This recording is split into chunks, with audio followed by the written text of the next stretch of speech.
Hello साथियों, नमस्कार। आप यूपीएससी की यदि तैयारी कर रहे हैं तो ऐसी स्थिति में आपको पता यह होना चाहिए कि किस विषय से कितने प्रश्न आते हैं, खासतौर में प्रीलिम की बात करें या मेंस की बात करें। फिलहाल में आज हम बात करने वाले हैं इंडियन पॉलिटी की, कि इंडियन पॉलिटी के कितने क्वेश्चन आते हैं यूपीएससी सीएसई में हर वर्ष। हम 2011 के बाद के डाटा की बात करेंगे। 2011 में कितने क्वेश्चन आए, 2012, 13, 14, 15, 16 इस तरीके से, और 2022 तक कितने क्वेश्चंस पूछे गए। एक एक करके आप डाटा चाहो तो अपने कॉपी पे भी बना सकते हैं, जिससे कि आपको भी आकलन हो कि कितने क्वेश्चंस किस वर्ष पूछे गए इंडियन पॉलिटी से, और इंडियन पॉलिटी कितना महत्वपूर्ण विषय है आपको समझ में आएगा। और अंत में मैं ये भी बताऊंगा कि आपको कहां से इस विषय को पढ़ना है। पूरी वीडियो जरूर देखिए।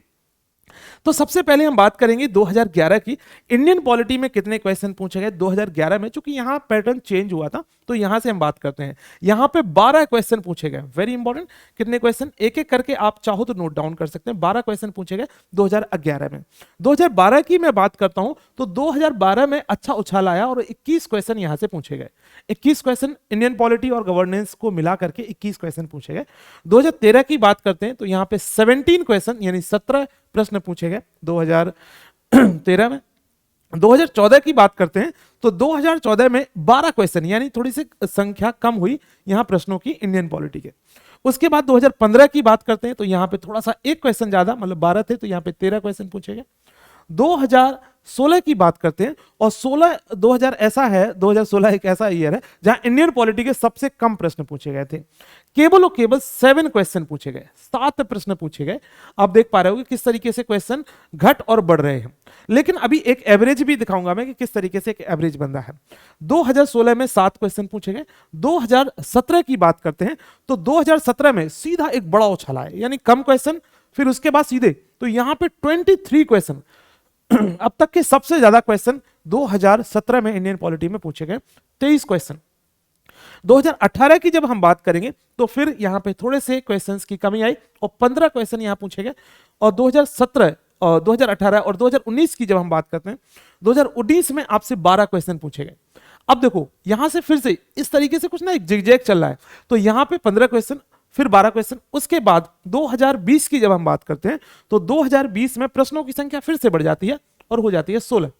और उसके बाद 2021 में प्रश्नों की संख्या की बात करें तो 2021 में प्रश्नों की संख्या है 17। और अब 2022 की बात करें यानी विगत वर्ष, पिछले वर्ष की बात करें तो पिछले वर्ष इसमें प्रश्नों की संख्या थी 15। तो अब ये एस्टिमेट कुछ लगाया जा सकता है इस पूरे डायग्राम से। यदि हम आपको एक एवरेज थ्रेशोल्ड देखें, इसको एक्सेप्शन मान लें, 7 को यानी 7 क्वेश्चंस को एक्सेप्शन मान लें, तो आप देखेंगे कि 12 क्वेश्चन से ज्यादा तो हमेशा इसमें रह रहे हैं, 12 क्वेश्चन से। और जब हम एवरेज इसका देखेंगे तो ये एवरेज आपका लगभग 15 से 16 एवरेज बढ़ेगा। तो यानी 15 से 16 क्वेश्चन आपके इंडियन पॉलिटी के प्रति वर्ष हर वर्ष पूछे जा रहे हैं। तो ऐसी स्थिति में इंडियन पॉलिटी पे अच्छी पकड़ आपकी जरूर होनी चाहिए। इसी प्रकार से हम दूसरे विषय का भी आपको एनालिसिस देंगे, लेकिन आपको इस तरीके के एनालिसिस यदि अच्छे लगते हैं तो आपको जरूर यह है कि चैनल को सब्सक्राइब करके वीडियो को लाइक करेंगे। लेकिन हाँ, जैसे मैंने आपको शुरुआत में बोला था कि मैं ये भी बताऊंगा कि कहां से आपको अब इंडियन पॉलिटी पढ़ना है। इंडियन पॉलिटी को पढ़ने का सबसे अच्छा जो आसान तरीका है वो है आपको एनसीईआरटी पढ़ना है। सबसे पहले एनसीईआरटी में एक एक चीज को बहुत आसानी तरीके से, सरल तरीके से चीजों को दिखाया गया है, समझाया गया है, जिस तरीके से छोटे बच्चों को समझाया जाता है उस तरीके से।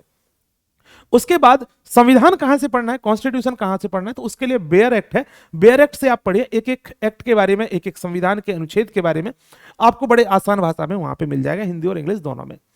तीसरी और सबसे महत्वपूर्ण किताब जिसे हम लोग बाइबल ऑफ पॉलिटी भी बोलते हैं, तो वो है एम लक्ष्मीकांत। ये तो पढ़ना ही पढ़ना है। तो ये 3 किताबों को, 3 सोर्स हैं, इनको मिलाकर के इंडियन पॉलिटी कंप्लीट हो जाती है। उसके बाद भी कुछ करना है तो वो करना यह है कि करंट अफेयर्स में जो भी पॉलिटी के मुद्दे जुड़े हुए हैं या जो खबरों में रहते हैं उनको जरूर आप देखते रहें, सो दैट कि आपकी तैयारी अच्छे से हो पाए। ये रहा इंडियन पॉलिटी का एक एनालिसिस यूपीएससी प्रीलिम के लिए। अब हम दूसरे विषय का भी एनालिसिस आपको देंगे जल्दी ही। थैंक यू, जय हिंद।